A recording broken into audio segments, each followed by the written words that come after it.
This is Chatter. I'm Shane Harris. This week, filmmaker Tina Satter on telling the story of Reality Winner. New York Magazine did an article about her, and I think the title was something like "America's Biggest Terrorist Has a Pikachu Bedspread." I was like, oh my God, this person is super, super, super interesting. We could make a play with this, I think. Something that was like interesting to talk about with the actors in both the play and the movie is that all three of those people in real life that day were acting, right? The transcript, it was like a page turner to me. Like, oh my God, when did they get her? When did she admit? What is going on here? Why are they talking about cats again? I just was totally fell into this document.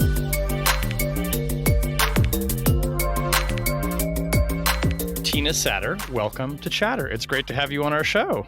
Hi, I'm really happy to be here. Yeah, I am too.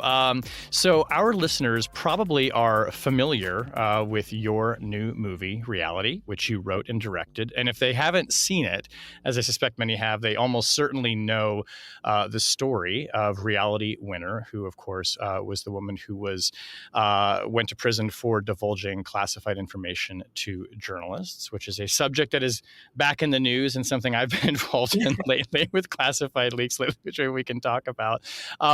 For people who haven't seen it, highly recommend it. It is a truly riveting, fascinating movie. I loved the film, so I'm really, really happy that you could be here to talk to us about it and how you came to that story. But what I thought we might start with is your background. Before you have spent most of your career in theater, where you've been a playwright, a producer, a director, had quite a notable and successful career in the theater. So tell us a bit about your background, where you grow up, and how did you make it to a career producing theater? Sure. I grew up in New Hampshire, and I was a pretty late bloomer to theater as a career.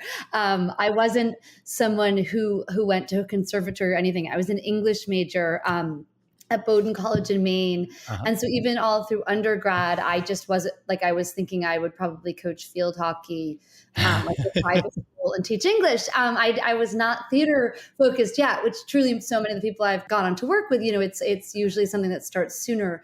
I mean, I'd been interested in the arts and exposed to things, but I didn't think of it as a life thing I would, delve into. And anyways, I ended up living out in Portland, Oregon, a year or so after I graduated from college, and on a weird whim started taking acting lessons and quickly realized I was not a very good actor at all.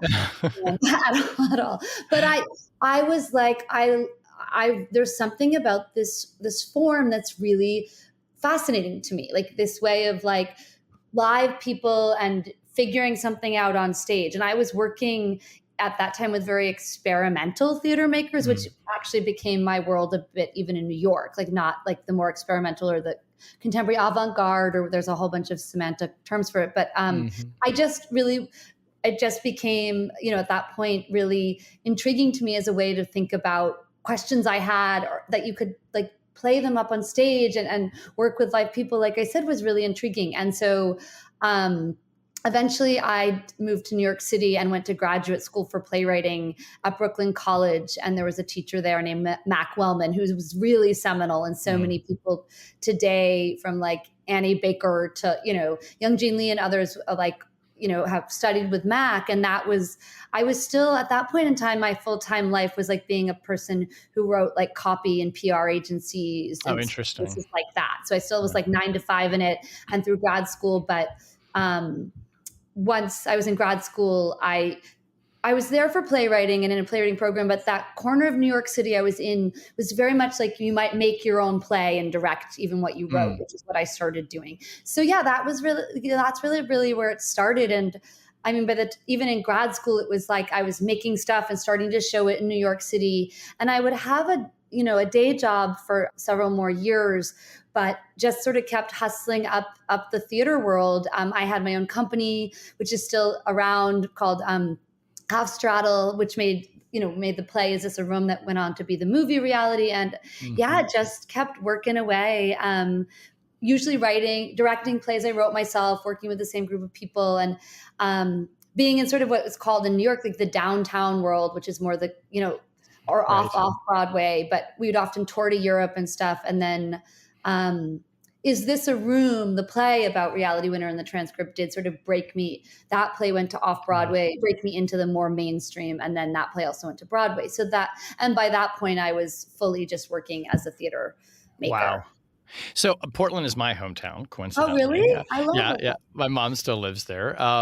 And so what drew you to Portland, and how did you get into, I don't think of Portland as having like a big theater scene. I mean, granted, I moved away a bit when I was younger, but like, what was it about Portland that drew you in? And like, what made you first decide to take acting lessons?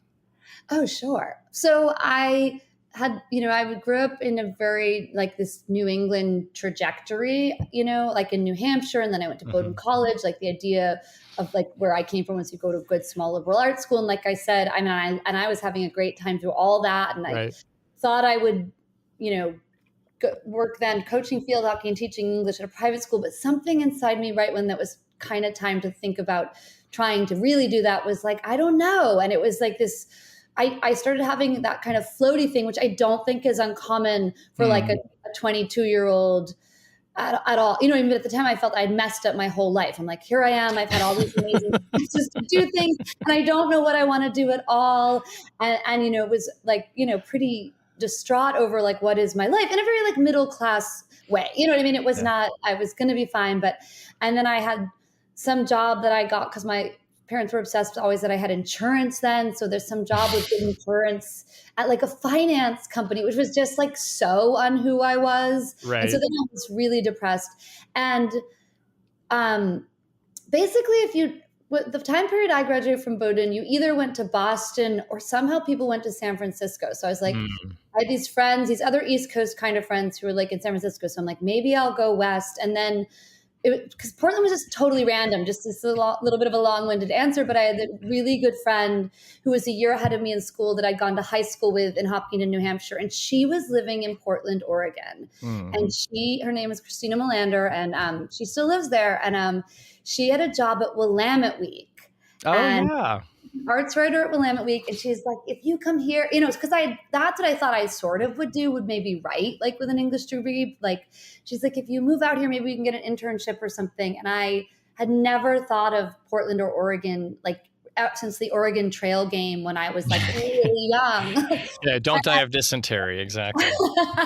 Anyways, it was this really like, what do I have to lose feeling? And I like got on a plane with my stuff packed up and moved out there. And it was for me a really life-changing 8 years. And I think it was leaving the bubble of New England. And I love New England and feel very attached to it. And like, my family goes back really deeply there, but it was the West Coast really was really helpful for me at that point in time. Like to see, like that sounds crazy now, but there were like people with tattoos and like really smart people who hadn't gone to college. Like this sounds so crazy, but I was from such a specific kind of like world. And it just really opened something up in me that there was more out there and in Portland. And I think that's part of what led me to take acting class. Like I just felt like things were more possible there.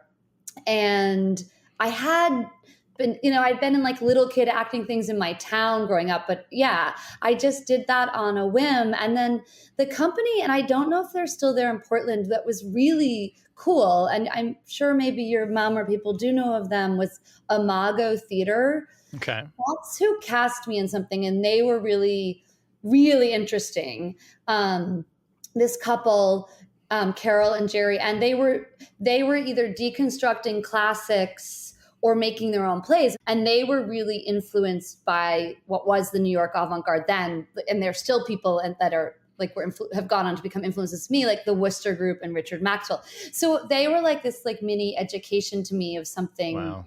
Like I came in not studying theater, but coming into like this deep, like, experimental theater. So like you jumped into avant-garde theater with no theater background. I jumped into it totally. That's without. Wild. Yeah, that was my, coming to Portland and kind of falling in some weird, deep instinctual way into theater, starting out there. Do you remember what you felt the first time that you've had to get up on a stage and perform or read lines in front of people? like I felt I don't like this. I'm getting no energy from this, because now I've gone on years of working with incredible actors and like doing a little more stuff on stage here and there. I just remember not feeling an engagement with it and realizing that's what actors must feel, right? And you can see that when it's good, right? When the good live actors and like, I'm not enjoying this and it's just kind of totally scary. And I think it's scary for actors and great actors still, but I could tell something was missing from the exchange for me. But I did like the feeling of being up on a stage with people and like locking eyes with people and knowing you have to get through this together. And I played a lot of team sports. So that part of it I liked, but it was much more fun to try to win a field hockey game than to try to like get through the play on stage. I love being outside a play and like you feel like you win on certain nights in a play, but I don't like being on the field for the play. Yeah. I think there's a point probably, I did a lot of acting in high school and college, didn't go on to do it professionally, but I think there's a point at which you think, I enjoy this, but, I chose writing more as a profession because I felt like that felt more at home to me. Like when I was acting, it always felt like I was acting and it didn't give me the same charge as sort of writing something and watching people kind of produce the story. Although it was great fun, but you kind of have to pick a path in some ways. Totally. Yeah. So you get to New York and you're in the kind of the downtown art scene. What year is that roughly? Like what years are you there? I started grad school in like 2007. Okay. Yeah. So I'm thinking like is like the downtown scene like Chloe Sevigny, Natasha Lyonne, that kind of thing? Or is it like, who are some of the names and faces? I mean, they're downtown, but they're not the downtown like theater scene. Gotcha. Mm-hmm. And so it's a very nuanced thing, but like the big mothership of that moment, well, there's an artist named Richard Foreman, but the one people might know indirectly is the Wooster Group because it's where Willem Dafoe comes up. He's and Spalding Gray. Okay. So that's the Wooster Group is like really big deal. And then so they're sort of the center of the world. I mean, they'd been going since the late 70s, so I'm there much later than that. But I really come into a scene that is like after them. And the other, like Richard Maxwell is another big name, but he's really just such a deep theater maker that I don't, outside of New York or theater world, but making really interesting work that doesn't necessarily look like normal theater, which of course the Wooster Groups didn't either, which really seminal stuff, but highly regarded too, not just totally weirdo stuff. But yeah, so the names, like the Wooster is sort of the shiniest name anyone would know. And then you might see like at that point in time, like, you might see like Lou Reed, those people might come down to those shows, like that sort of stuff. That reminds me kind of like, you have a group called the Open Theater. I think that was when I did like a show called The Serpent back in the 60s and 70s. Yeah, exactly. So very experimental things that were, like you said, deconstructing known works, but really, I mean, kind of that's pretty edgy performance. How did you jump into that as a writer? Like, what were you thinking about as, how you wanted to write in an experimental space? Well, my plays are pretty normal within that. Like because when especially when I did more interviews as a early experimental theater maker early in my career, I'd be like, well, my plays like have a beginning, middle, and end. It's human beings talking to each other, because you actually had to like say that, because it might just be something much more abstracted. So, and there were models ahead of me, and one was Richard Maxwell. And I mean, again, just to say a name, may not have meaning to a ton of people, but his kinds of plays, which were straightforward plays, but done in a certain style, and like less concerned with huge machinations of plot, were really inspiring to me. And then there was another theater maker at the time named Young Jean Lee, who also made essentially plays, but they had really cool aesthetics, really cool style. Like the acting style wasn't as big as maybe you'd see on Broadway. So I could write sort of like normally and straightforward and tell the kind of stories I want to tell, but like it was more sort of about aesthetics and formalism. So it wasn't like, that's why I think I was drawn to it too. Like I did like to write, and I liked to like have a legible story, but I wasn't necessarily drawn to like the idiom of normal theater, like aesthetically or formally. Yeah. So, And yeah. I can, it's interesting. I'm seeing how now maybe this kind of leads into reality. And before that, Yeah. This Is a Room, the play. So let's talk about that. But now, so how did you come to the story of Reality Winner, and what did you know about her before you decided to write about her?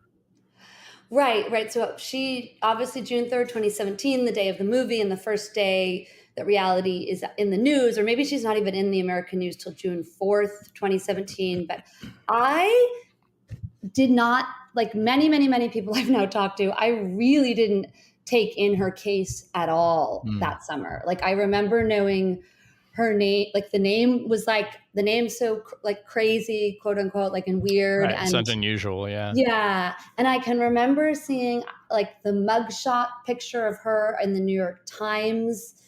But I don't even think if someone asked me that summer or fall what Reality Winner was charged with, I had just not paid attention to it. And to my very like kind of generalist news reading, it was not a huge story. Like the way I mean, I'd actually been really interested in Snowden and Chelsea Manning, but that you could read a ton about just by sort of being a very average news follower. And reality wasn't in coming up in the same way, and I wasn't like tracking it down. And I do think other people have told me, I think I even somehow thought she was vaguely related to like a reality TV idea. And that, Yeah. so I just didn't pay a ton of attention. And it was 6 months later that New York Magazine did an article about her. And I think the title was something like America's Biggest Terrorist Has a Pikachu Bedspread.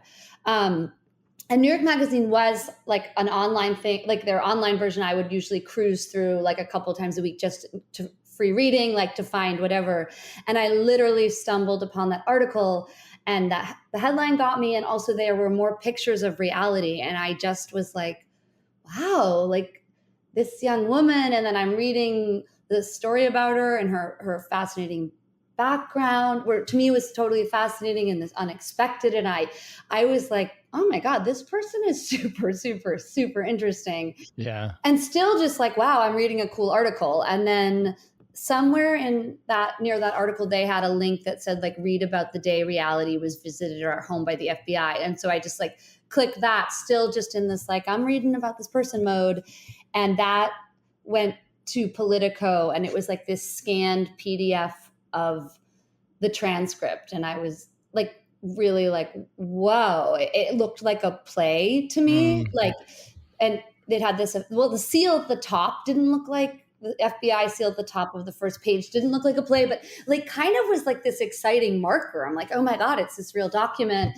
And then where a play would say characters, this said participants and listed Reality, Agent Garrick, Agent Taylor, and then someone named Unknown Male. I mean, the Unknown Male was the first thing I was like, what is this? Right. And then just as I was reading it, it was like, I mean, I was clicking through it, but it was like a page turner to me, that first read even. I mean, and I read it, of course knew at that point Reality Winner is in prison. And I just read all about her, like, 2 minutes before I'm reading it. But I was like, oh my God, when did they get her? When did she admit? What is going on here? Why are they talking about cats again? I just like totally fell into this document. And I finished reading it, and I wrote an email like to the actress who would go on to play her on stage, Emily Davis, who's a great friend and a longtime theater collaborator at that point, and was like, do you know who this girl is? We could make a play with this, I think. Like, Because it's dialogue. You've had dialogue. Yeah. I mean, again, I'm to keep referencing someone like, a small but smart group of people in the world know. I think I was like, it feels like a Richard Maxwell play, this very straightforward sort of, like, even though they're not straightforward because it's so like neo-realism, it's the actual words, but there's just a very direct way of talking in it. And that's too, to me, it felt like plays I knew in a weird way. So it felt like, and the thriller aspect also made me feel like this could also be a movie. But my first way into something at that point was definitely a play. Right.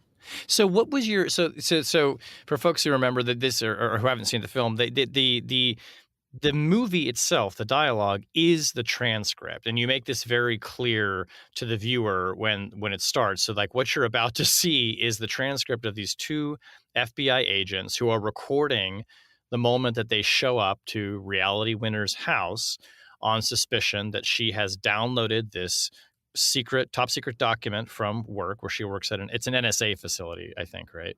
Yes. And then has sent it to The Intercept, this media organization.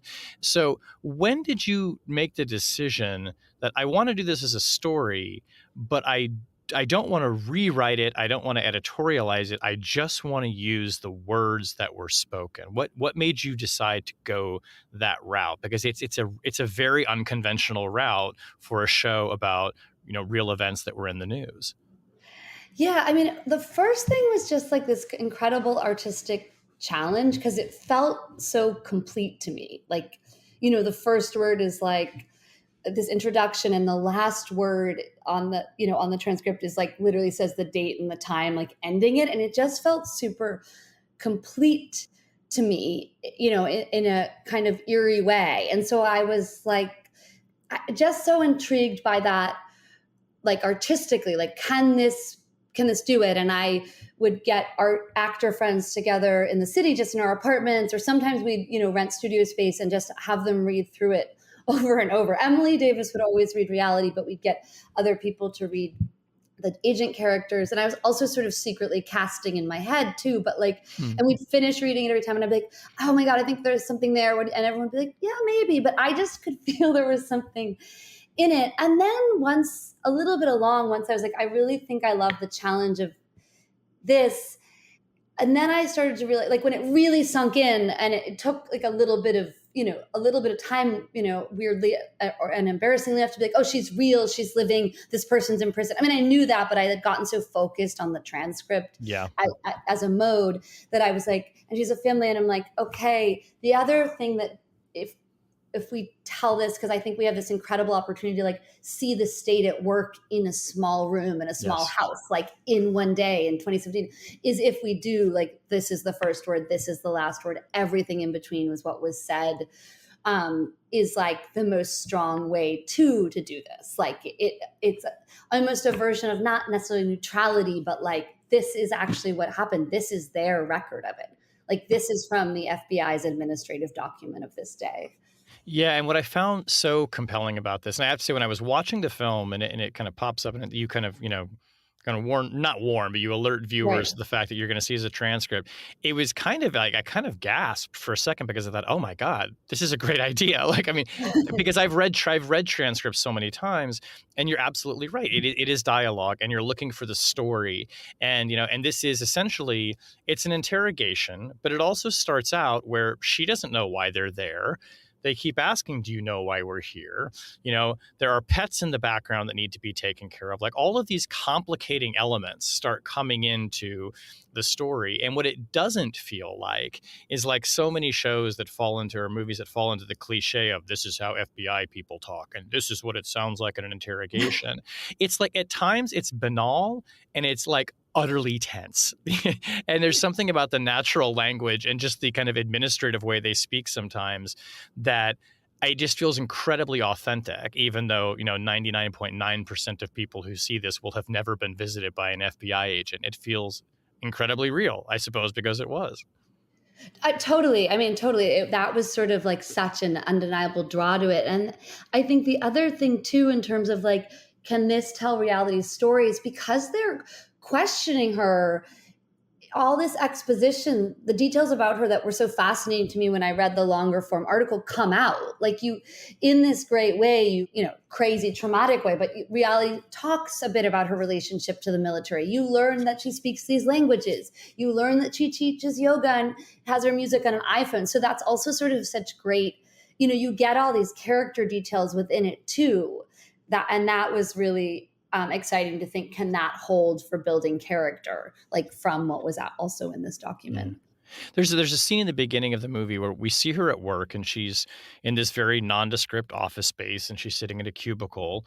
And I believe it's Fox News is playing like on the TVs in the room. And it starts to kind of go to a sense of like, is there something motivating her to leak this particular document, which is about Russian interference in the 2016 election, which of course became a very politicized topic, and in the media as well. Was that something that she spoke to, or I mean, how did, when in terms of like your choice to set up this scene before she gets met by the FBI? What was your thinking about how to do that?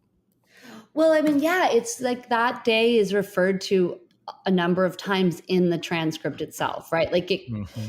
they eventually, like, whether I think they know the whole time what day she did everything, right? But there's a lot of back and forth, like, what day did you do this? Try to think, remember personal details, and they come back to it. And then, do you remember what day of the week that is? And finally, like, it comes out, it was definitely May 9th, right? Which was the Comey day, because that looms Yeah. so large for me personally. Where Comey gets fired. Yeah. Yes, I mean that felt like the craziest day. That so much would go on to make that seem like a drop in the bucket, as reality says at one point. But like at the time, to me and so many people I was talking to and even working on versions of this project with, we remember that day so clearly, right? So it was really interesting to like bring back that footage, and it would have been what was on the screen. And she does say also in the transcript that she had to file reports because they constantly had Fox News on. So that's where it's like an imagining of that. But reality did tell me that there would have been Fox News, like that day she would have had Fox News. That's all they played there. So it again came from the clues of the transcript mostly. So you alluded to talking to Reality Winner. So when did you get the chance to meet her? I mean, were you able to? Because was she in prison when the play was staged? She was in prison through all the early stages of the play and off Broadway, and so I never was able to speak to her directly, but was in touch with her mom, Billie Winner Davis, and her sister, Brittany Winner, throughout that process. And then Reality was released into home confinement in June 2021, and the play was like just starting to gear up to go to Broadway the fall of 2021. So there was one more life of the play, and so I started speaking to Reality, but at that point there was like, it was just getting to meet her finally, like, and not about, but was gearing up on the movie. So any conversations with her, which started in June 2021, were about the movie at that point in terms of her like input. So as a creator, as a writer, and someone who's producing and directing this, I mean, obviously you have your source material. It's her words. So what do you get from being able to talk to her? I mean, can she tell you like what she was thinking when she was having this conversation, and does that help inform the actors' performances? How does that work? So for me, I've never spoken to Reality and said, "How did you feel that day?" Or what was it like emotionally? Wow. It was like, and never with her family either. I mean, we've gone on to have conversations where they've shared it, but that's never informed directly the work. And they gave a great trust in like letting me and my collaborators always sort of like, knowing we were using the transcript, interpret that. So when I was talking to Reality, once I was able to talk to her, it was always detail oriented about the movie. I mean, it became very sort of logistical at a certain point. Like we needed to know how many cars we could like to hire, it's a whole, big deal, especially on a small indie movie like ours, how many cars are needed for like the scenes where the agents drive up. And I would ask her questions like that. She would often share details that would sometimes dip into her emotional things, but like somehow I always keep that separate or something. But I will say Reality and Sydney Sweeney, who portrays Reality in the movie, had their own conversations. Like that Sydney asked if she, wanted to be in touch with Reality once she was cast. I asked Reality if she was wanted down to speak with Sydney. She was like, sure. And so they spoke. And I do think they had more conversations potentially about how Reality was feeling and stuff that Sydney used. And we talked a bit about that, but yeah. I love this. This is such an interesting approach too, because often actors and directors will have a conversation about, what's motivating me here? What's my goal in the scene? What am I trying to do? But it sounds like also that Sydney is having a conversation with Reality and forming kind of an internal set of motivations, maybe, and ideas. Did she then come and share them with you and say, here's how I'm thinking of playing this scene? Or did you just say, kind of just play it off the transcript, however you think it should go? Yeah, sort of a hybrid of that. I mean, Sydney is an incredibly smart actor. And I think making things is all about a kind of trust, right? Like Mhm. that's like, and especially this was a pretty scrappy movie, right? It really started out as a very small indie overall. And so once, I had a conversation with Sydney before she even put herself on tape.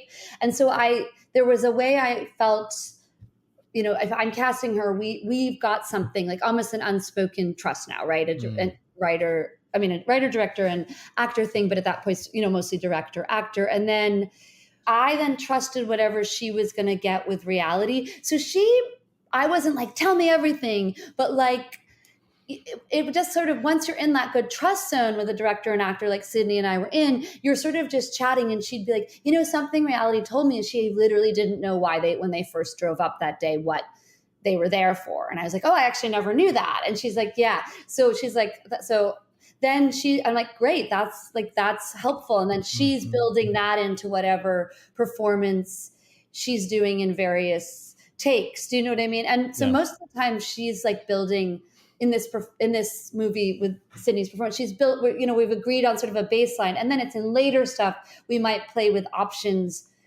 for the story. Like, is she more upset now? Is she less upset? But like, yeah, it was really letting and trusting that Sydney's getting what she needs to make her performance and not micro managing it, just because it was also becoming clear she was going to be delivering this really incredible, like under the skin performance. Like you could see that once we were starting to shoot. So yeah, not wanting to interfere too much with that, and seeing where she was going to take it based on what she had identified herself reading the script and with what she had gleaned from speaking to reality.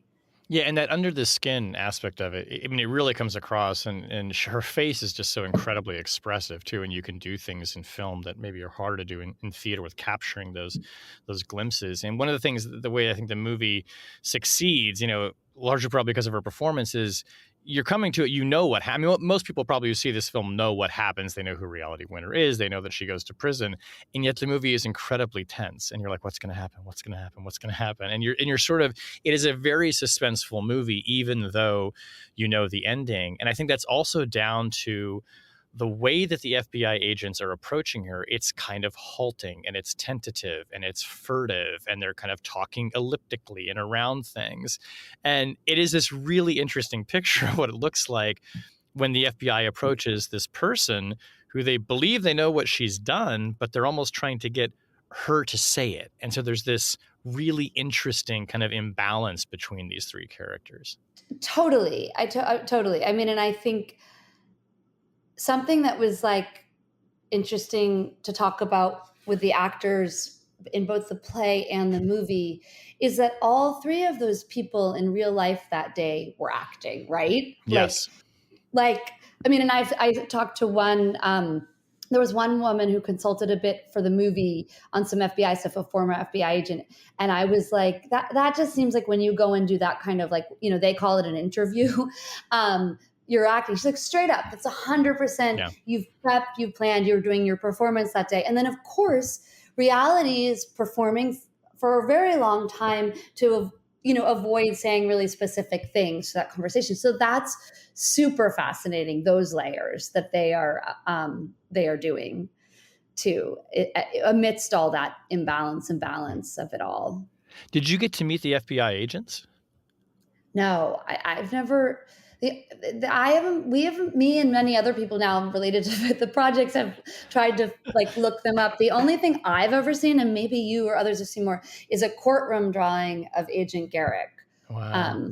Who's someone who worked on the play once said, that guy doesn't look like he does CrossFit, but I don't know if that is fair or true. That was kind of funny. Do you know if they they've seen don't. the movie? No, we don't. I Wow. don't know any. I mean, I sort of the way I'm like reality's always had bigger fish to fry than these projects, although she's been incredibly generous and supportive, and I'm assuming the FBI might too, but I don't know. It's funny to think that now they are embodied on screen, which is, much more tangible than a play Yeah. that is Yeah. so much more memorable. But yeah. Another thing you do in the movie that's so interesting is in the transcript where there are lines that are redacted, maybe because it refers to something classified. The screen kind of goes wobbly and things are sort of like, fuzzed out. Can you talk a little bit about that choice of visually representing redactions in the actual transcript? Yeah, I mean, like, so you were saying you read a lot of transcripts, which makes sense. I had not read a ton of them. I, of course, had seen them, and I knew what like a redaction bar was, but it was really striking to me when I would read the transcript to come to the black bars on the page. Even it was just Mm. so evocative, right? Like Yeah. right there is a sense of like someone is controlling something, and you can't see something, and they just formally and visually those black bars were just kind of do something. And so um, I really wanted to keep the rhythm of those and try to figure out how we could do them filmically. And it also felt like there was room to play with that in particular because of like the tricks you can do on film Hmm. with editing and shooting and everything. So the goal was to try to sort out how to honor those. And it actually was a lot of experimenting in the editing of things that could be a little more cryptic to what the information was. And but it was always just strongest to go back to this idea that like the way a redaction mark disappears what's being said, Right. like it's kind of super simple, but like disappearing reality then, or disappearing a couple of times the like they are gone in that moment, we can't hear or know that. So that was something, once we came to experiment with that, felt right and powerful and helped add to the tension of those moments, which was they always happen in really tense moments. So you don't want to have to cut that and then build back up again. And then did that sort of meta thing of there's a moment of confusion, even I think as a watcher. You're like, you don't get something, which maybe is like frustrating, but the conversation keeps going. And I personally don't mind that kind of confusion in things I see or watch, like where you have to keep leaning forward. So I think we were all excited to sort of put that into the movie once I was working with the editor, and yeah, and then building out score around those two. Yeah, it has even a way of raising the stakes because suddenly the viewer is thinking, "Ooh, this is super secret. It's really sensitive. Maybe she's in really big trouble," because of course all the time, they're investigating her for having done something, just for having disclosed secrets, for having shown the world the things that are supposed to be sort of figuratively redacted from them. I thought that worked great. The other thing that's so interesting, I was talking with friends actually about this last night who knew I was going to be chatting with you, is the role that the pets play in this film, in this story. There's a cat that's inside, right? It's a cat, right? Yes, yes, Who yes. they're afraid of the cat running out and getting lost, or maybe the cat's going to be injured. And it's just this, it adds another character, but I think it's so effective is it raises the tension, but it's also this kind of weird, like quotidian concern. Like she has a pet, but everyone's kind of worried about the pet. But you're like, wait a second, they're here to possibly arrest her for stealing classified information. And we talked a little bit about playing with it's referred to in the transcript, but what you were able to do with having this other kind of complication floating around in the background there.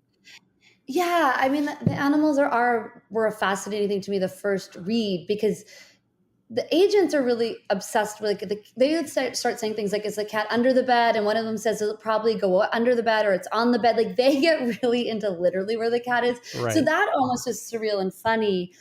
But yeah, I think like what you're saying, that quotidian detail, I mean, that again, what was so striking about this document, getting this record inside this thing that actually happened, and it happens at this like 25-year-old girl's house, right? Like, Yeah. is that is one of the actual concerns of that day. And it's so human, right? She's Mm-hmm. not sitting at like a metal table in an FBI office. She's literally in the most vulnerable place, her own home, thinking no one was even going to come over that day. And then she's defending herself, against like the FBI and these major things they're alleging at that point about her huge leaks. But yeah, but one of the big actual concerns, and it's just so earthy and real, is like for reality for sure. And this is something we talked about. And she has said she was completely afraid that cat was going to run out. Mm. And she was afraid for the cat's safety, but she also was afraid if she suddenly ran to stop the cat, she was going to get shot. Oh, Like that's something geez. I Yeah. didn't know for a long time. So then you start like, then the stakes go from quotidian to like, oh, Yeah. that's how intense it is to be anyone home alone with 11 armed men at your house, let alone a young woman, right? And no one, as reality, this is another thing she ended up sharing with me. No one knew she was there. Like she's like, normally my neighborhood had all these people like walking around on a weekend, and she's like, for some reason no one was out that day, and I kept thinking no one even knows what's happening right now in here, you know, if this goes wrong. So yeah. Yeah. There are also these interesting moments where the dialogue between her and the agents, it's almost kind of friendly. And they talk about weightlifting, and they're talking about, things that make it sound like they're having an almost pleasant conversation. And it sort of makes you forget that, no, they're actually here with a search warrant and they're now going to go through every part of your house. It's just that kind of, that dissonance is just, it's going all throughout the story, and it's really effective. And another thing that I think people might be surprised that this isn't something that you made up. This is literally how that whole day went down. And I think there's something just incredibly human about that. One way that the reality winner story, I will say this resonates a lot with journalists, and I'm curious if you have a thought on this, is her case often is held up, and the Intercept reporters aren't here right now, so I don't want to, they would have a response to this, but it often gets held up as a kind of instance of careless handling of a source, which is to say that the Intercept got this document. The document is reproduced in such a way that the government is able to tell, based on sort of very hard to see markings on the document, which printer it came from. I may have some of those. Maybe you learn more details that's not quite right, but it's often kind of held up as that reality winner, didn't obviously did not intend to get caught, but that this was a case where the people handling her case, weren't sensitive enough. But I don't know if that ever came up in your research, or if you have thoughts on that. Well, I mean, what you described is very much how I understand what happened too. So I know the same thing. And I think, when we did the play off Broadway, that we had a lot of talkbacks, and there was some really fascinating lawyers that came from New York, based in New York, that came one night to do the talkback, that work at a firm that specializes in working with whistleblowers. So that was really, really interesting. And, and this is, we could clean this too. She was going to get caught, right? Like reality winner was going to get caught for this because of the printer stuff. So best case scenario, I think what, I've come to think, and others like that, like have huge empathy for reality, but the Intercept hadn't even published it yet. So she really didn't even know if they were going to run it, right? That day they're talking to her, which is fascinating to think in her mindset. If she could have had more time to like get a lawyer, you know what I mean, and have this go a little better, she may not have spent as much time in prison, because once she goes away on June 3rd, 2017, she just never even gets out on bail, right? And that's what's super, super intense too to her story. So I think best case was she would have bought herself some time and possibly a better defense.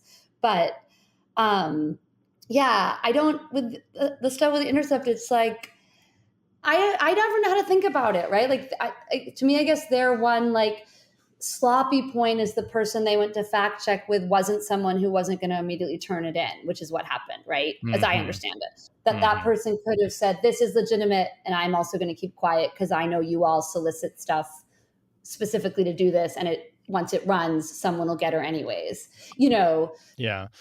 And talk a bit about, the sentence that Reality Winner received, because obviously, disclosing classified information is something the government takes seriously. There's a fairly prominent case playing out right now about that, involving both the former president and, a former Air National Guardsman in Massachusetts. But she got a really stiff sentence, I think most people feel. And just talk a bit about, as you've thought about this story, what are your thoughts on, the justice involving Reality Winner? Was it too much? Was it enough? I mean, what do you think about that? It's so complicated. And I think that clearly the state and a law like the Espionage Act has not necessarily kept pace with digital age and the security state, right? And like how life has actually evolved. So you sort of have these like essentially archaic scaffoldings around like how many people now have access to information. And if we are a democracy and believe whistleblowers or people who can like call out things are necessary to keep checks and balances when they're charged under the Espionage Act, they have like literally no way to defend that, right? So you're not even allowing that venue of that checks and balances coming from the people of the country, of the state. So that's like, to me, that it's like, so that's really big. That's like, really going back to like thinking deeply and making changes in a holistic way, which doesn't seem like that's what happens, at our government level. So to me, yes, of course, reality is like punished. Why? Like it was something that was literally useful to election boards and that Congress cited. Like it was, and she was like calling out truth to something that was being either lied about and or like diverted from the actual truth. And in the end, she wasn't putting anyone else in danger. But like, so then there's this hard line, but like you have to have those rules in place so people don't get in danger. But clearly she had this crazy punishment. And I don't like for what, since it was useful and also she was clearly not a threat. I mean, it's still to me, and this is in the movie, but like, it's still so wild to me, the section at the end of the movie where we use that archival of her prosecutors outside the court when they say this is the quintessential example of an insider threat. Mm-hmm.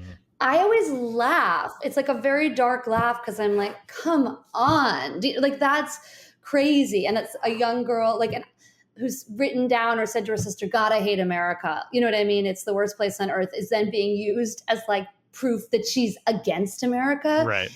I used to say that stuff all the time around that and have like you said for years, like all that felt so relatable to me. That sort of pop way we all spoke, like this kind of like cynical, but then she actually cared about her country, right? Right, like, which is why she was leaking the information. She felt that people weren't being told the truth. Yeah. Yeah. It's just such a bigger thing. And I actually think it's really hard to compare reality to those other two cases. Yeah. To me, they're obviously pretty different, but yeah, I think they are. I think that's right. I mean, there's even in like the Jack Teixeira case, which I've been writing a ton about.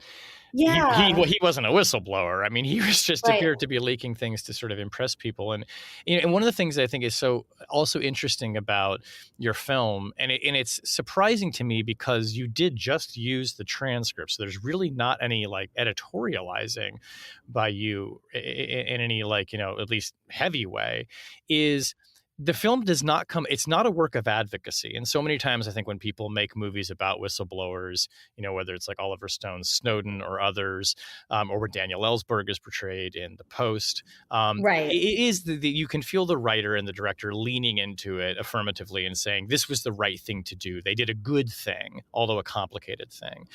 But even though you're just using the transcript, I think it's actually a very sympathetic portrayal of Reality Winner.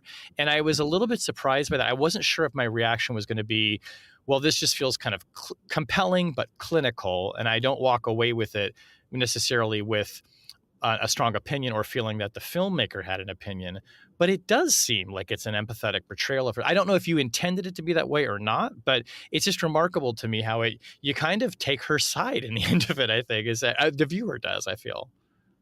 Yeah, I mean, because you're hearing reality in her own words, and because she actually sort of sticks with that conversation. Do you so many people are like, why didn't she call a lawyer? And it's like, I don't think many people know what it's like to have the FBI at your door, and I don't. She was probably terrified. Yeah, it doesn't seem weird to me at all that someone as smart as her didn't necessarily call a lawyer. But she, like, there's an earnestness to her, actually, even though for a while she lies, and those are her words. Like, yep. And Sydney, of course, is doing a portrayal, and I guess you could have her like be looking really mad at them, but it's just not in the language. Like, she's actually, because the transcript even has the parts where she laughs. Like, she was being very human with them. And then that incredible, to me, it's like this monologue you couldn't write. And I think of it as a monologue, after she's done it all and they're like, you don't seem the type to do this. In reality, Winter says, I'm not, I want to go out with our special forces. It's such a human. And at that point, she has nothing to lose. She's literally telling them everything sort of at that point, because she's smart enough at that point to definitely know that the jig is up and her life is changing by the minute and it's not going to be good. And she says that's, to me, incredibly moving human thing of like, I sit in this place every day. Why do I have this job? I'm going to be helpless, which again, I feel so relatable to, like, even if don't have access to state secrets or things, like if I did, you could see like, fuck it, I'm going to send this, excuse me for swearing. But so I just think you get her in her own words and her own, those words have emotion no matter what way you choose to play them, I think. Yeah. So I think that that's again what was so powerful to me of using this transcript was we heard her say that stuff, and even like seeing the images of her that are her real images. Like she's like this very young, very essentially, she's got an extraordinary background, but she's also kind of a very basic 25-year-old girl who doesn't really know what she's going to go do yet. And she says that to them too. Yeah. So do you, as a creator, do you want to return to other national security related stories? Does this feel like, you as I'm sort of having this image of you jumping headfirst into experimental theater, and boy, you jumped headfirst into writing about like law enforcement and intelligence and secrecy, because it's quite a thing to just grab this transcript and portray it. Is that a subject matter you want to return to, or what do you have in mind next, if you can talk about it? Yeah. I love Citizen 4, right? I think that's really a great documentary. Yeah. Incredible documentary, and I love all of her work. So I've always said this, and I could have read all the details of reality, and if it was a young man, I don't think I would have been like, I'm making a movie about this. I'm very, very drawn to like sort of female protagonists, complicated female. It's really artistically interesting to, it's what I've been mining in all my work. And that's why reality felt like such a natural, she's real, but she felt like this protagonist, like that was so up my alley. And so it was, but I loved that, like that the stakes and the content were so important and big. Like that was kind of an extra gift to it in a way. Do you know what I mean? Because who the character was, what was most compelling to me over the fact, like, oh my God, I've been dying to get my hands on a thing about, top security thriller stuff. So I don't know. I think I am interested, because there's a couple other things I'm thinking about now, and I didn't even realize this, but they're also about, and I hope I can say this like articulately, it turns out they're also about like women or female identities and bodies that where like our system and our laws don't protect them. So these moral questions come up, if that makes sense. And I don't know that will be my life's work either, but it turns out I'm innately drawn to that when I look back. So I don't know. But it's not like I'm totally headed into stuff about like security and politics. Right. Yeah. Really. No, but I love that too. I love that it's just so interesting, because I think sometimes, this space gets very occupied by specialists, who get very into it, or like, people I've interviewed spy novelists who only write spy novels. And it was just so refreshing to see someone come to this subject matter who this isn't your normal terrain that you're working on. And I think it just, and for now it's making sense, because like you're watching it, like there's something very different about this film. It doesn't feel like a spy thriller, even though it has elements of it and has the tension, but it feels like something different. And it was just, it's just a really, really satisfying piece of work. And are you going to keep making film now, or is your heart still in the theater? Do you want to do both? I'd love to do both. I'm definitely like looking next to some other film stuff, just because it's like those can take a while. Theater can too. So yeah, but my heart lies in so many ways in theater, but I'm like so curious, and I mostly just like making things and the incredible cool challenges of getting to make movies. has been super exciting. I mean, I'm so grateful I got the opportunity to do this and the incredible producers who believed in it. So I'm definitely like looking to, see what else I could do that and learn more and make more there for sure. But yeah, and it seems like HBO is a great home for this movie too. That's how, by the way, people can see it is streaming on HBO. I guess we call it Max now, but Max. obviously, yeah, a great history of just picking up some really wonderful independent filmmakers and doing this. So, well, hopefully you'll get to do something else with them. So it is our tradition. You can't see this because we're remote right now, but the last question that we ask all our guests on Chatter is I reach into the Chatter box, which is a physical box that is with a pre-written question that I'm going to select at random for you. You can hear me moving the paper around. And this is going to be the last question I ask you. So here it goes. Okay. This is actually kind of funny given what I just said about you not making spy movies. Tell us your favorite or least favorite spy or political thriller movie or TV show, if you have one. I think my favorite is Wag the Dog for me. Oh, that's so good. Yes.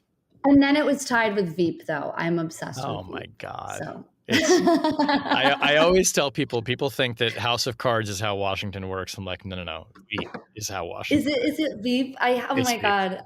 That makes me sad and happy because right? It's so funny. Yes. No, but those are too great. I love Wag the Dog. That's you remind me. I have not seen that movie in such a long time, but it is such a just like deliciously cynical film. I love that story. Yes. I mean, it's one of those like it's come back to me. I'm like that imprinted on me. Do you know what I mean? Even though I didn't think like this was like the thing.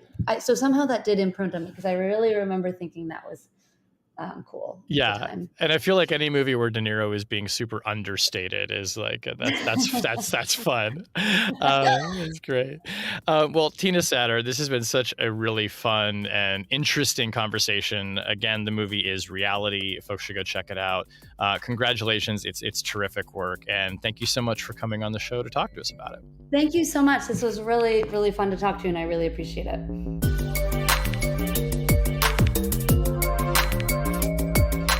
That was Chatter, a production of Lawfare and Goat Rodeo. Please subscribe to the podcast and find us on Twitter @ThatWasChatter.